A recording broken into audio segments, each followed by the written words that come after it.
Hi all, today we are going to learn about a group of drugs which are the first line in the treatment of congestive heart failure, hypertension and diabetic nephropathy. So the group of drugs are angiotensin converting enzyme inhibitors or ACE inhibitors in short. To know about ACE inhibitors, we must learn about renin-angiotensin-aldosterone system or the RAS. This is one of the compensatory mechanisms our body adopts whenever there is a fall in the blood pressure. So let us see how the renin-angiotensin-aldosterone system works. Whenever there is a fall in the blood pressure, renin, a hormone, is released from the juxtaglomerular cells of kidney. And this renin will cause conversion of angiotensinogen to angiotensin 1. These are vasoactive peptides produced by our body. Angiotensin 1 is then converted to angiotensin 2 by the enzyme angiotensin converting enzyme. The angiotensin 2 formed will cause vasoconstriction and increase in aldosterone secretion. Aldosterone is a mineralocorticoid produced from the adrenal glands. It causes sodium and water retention. So finally, whenever angiotensin 2 is formed, it causes vasoconstriction and aldosterone secretion, which in turn causes sodium and water retention. And both of these will cause increase in the blood pressure.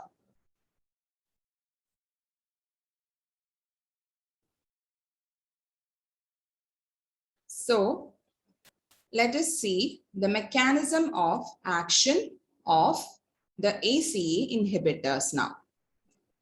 As the name suggests, the angiotensin converting enzyme inhibitors, they inhibit the angiotensin converting enzyme. So they block the conversion of angiotensin 1 to angiotensin 2. There is decreased formation of angiotensin 2. So all the rest of the actions of angiotensin 2, that is vasoconstriction, aldosterone secretion and all also will be reduced. So there will be fall in blood pressure and further actions will be discussed later. One more point is that this angiotensin converting enzyme helps in the conversion of bradykinin, which is a vasoactive peptide produced in our body, to inactive form. So whenever this enzyme is inhibited, there will be increased levels of bradykinin, which can lead on to certain adverse reactions due to the ACE inhibitors. This we will see later when we discuss the adverse effects of ACE inhibitors. Now coming to pharmacological actions of ACE inhibitors. They cause vasodilation. Thus, they lower the total peripheral vascular resistance. Thus, they decrease the systolic and diastolic blood pressure, and there will be no reflex tachycardia. They also decrease the secretion of aldosterone.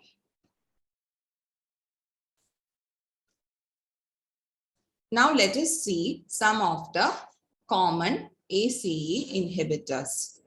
Captopril is the prototype of this group. Others are enalapril, lisinopril, ramipril, benacepril, fosinopril, perindopril.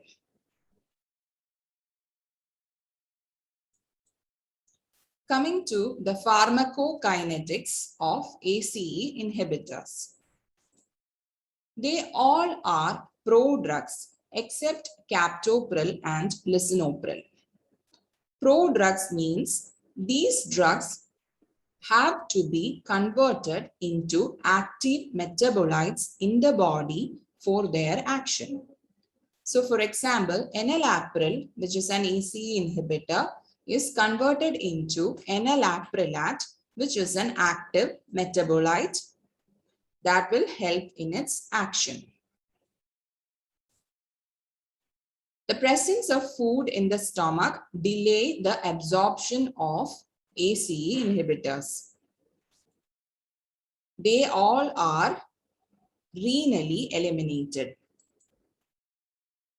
The duration of action, captopril is 6 to 12 hours, while for others, it is more than 24 hours. So, for example, enalapril, you can give it once daily dose. But for captopril, we have to give it twice daily. Uses of ACE inhibitors. First, hypertension. ACE inhibitors are the first line in all grades of hypertension. They have certain advantages over other group of antihypertensives. That is, they cause no postural hypotension. They cause no rebound hypertension on withdrawal. They have no metabolic side effects like alterations in the carbohydrate metabolism or lipid metabolism, which are seen with beta blockers. They have additional protective renal and cardiac effects. They are safe in diabetes and peripheral vascular disease patients. So because of these advantages, they are now the first line in all grades of hypertension. Second use is congestive heart failure, where they can reduce both preload and afterload. And they also will prevent the cardiac remodeling. Cardiac remodeling is one of the compensatory mechanisms in heart failure, but because of this cardiac remodeling, there is progression of cardiac failure and it can lead on to mortality. So the ACE inhibitors, the angiotensin converting enzyme inhibitors, as they decrease the formation of angiotensin 2 and aldosterone, they will decrease the cardiac remodeling and thus they have a role in retarding the progression of cardiac failure. The third use is myocardial infarction, where the ACE inhibitors can reduce mortality. Fourth use, they are used as prophylaxis in high-risk cardiovascular patients, especially those after myocardial infarction. Fifth, they are used in diabetic and non-diabetic nephropathy because they decrease the proteinuria and also will maintain renal blood flow. So to summarize, the uses of ACE inhibitors include hypertension, congestive heart failure, myocardial infarction. They are used as prophylaxis in high-risk cardiovascular patients. and diabetic and non-diabetic nephropathy. Now, let us discuss the adverse effects of ACE inhibitors. First, they cause dry cough and angioedema. This is because we discussed before, the angiotensin converting enzyme is involved in the conversion of bradykinin into inactive form. Bradykinin is a vasoactive peptide.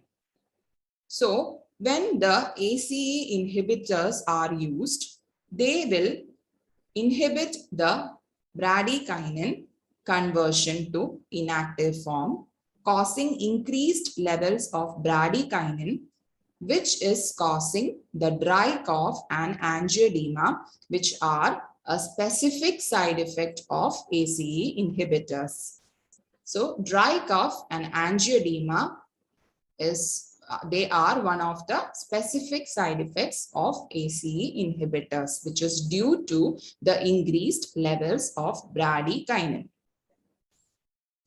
Other adverse effects seen are hyperkalemia, because they cause a decrease in the aldosterone secretion. So there is potassium reabsorption or retention, which can cause hyperkalemia. They also cause skin rashes and they can cause hypotension in some individuals. Another side effect is they are phytopathic. That is, whenever the ACE inhibitors are used in the later periods of pregnancy, they can cause fetal death, fetal growth retardation, or hypoplasia of organs. So they are phytopathic and they are contraindicated in pregnancy. Some of the patients may develop granulocytopenia due to the use of ACE inhibitors. So the adverse effects of ACE inhibitors include dry cough, angioedema, both of them which are due to the increased levels of bradykinin, hyperkalemia, hypotension, and skin rashes. They are phytopathic and they also can cause granulocytopenia in rare cases. Coming to the contraindications, they are contraindicated in bilateral renal artery stenosis. In this condition, the only pressure was the glomerular filtration pressure, which was maintained. But whenever the ACE inhibitors are given, they will dilate the efferent arteriole and will decrease the glomerular filtration pressure, and it can precipitate renal failure in these patients. So they are contraindicated in bilateral renal artery stenosis patients. Second contraindication is in pregnancy. As we discussed before, ACE inhibitors can cause fetal growth retardation, hypoplasia of organs, and even fetal death. So they are contraindicated in pregnancy. Drug interactions of ACE inhibitors with diuretics, since they cause the loss of sodium and water, they have a hypotensive action. So when you give ACE inhibitors with diuretics, there can be synergistic hypotensive action. With NSAIDs, there may be attenuation of the hypotensive action because the NSAIDs causes fluid retention and therefore the hypotensive action of ACE inhibitors may be reduced when you combine with NSAIDs. Another interaction is with potassium supplements or potassium sparing diuretics. These drugs will increase the potassium levels and can cause hyperkalemia. So when the ACE inhibitors, they also can cause hyperkalemia. So both these combinations may precipitate hyperkalemia in the patients. So to summarize, the ACE inhibitors are one of the first-line drugs in hypertension, cardiac failure, diabetic nephropathy. This is because of their cardiac and renal protective effects, which we discussed before. Thank you.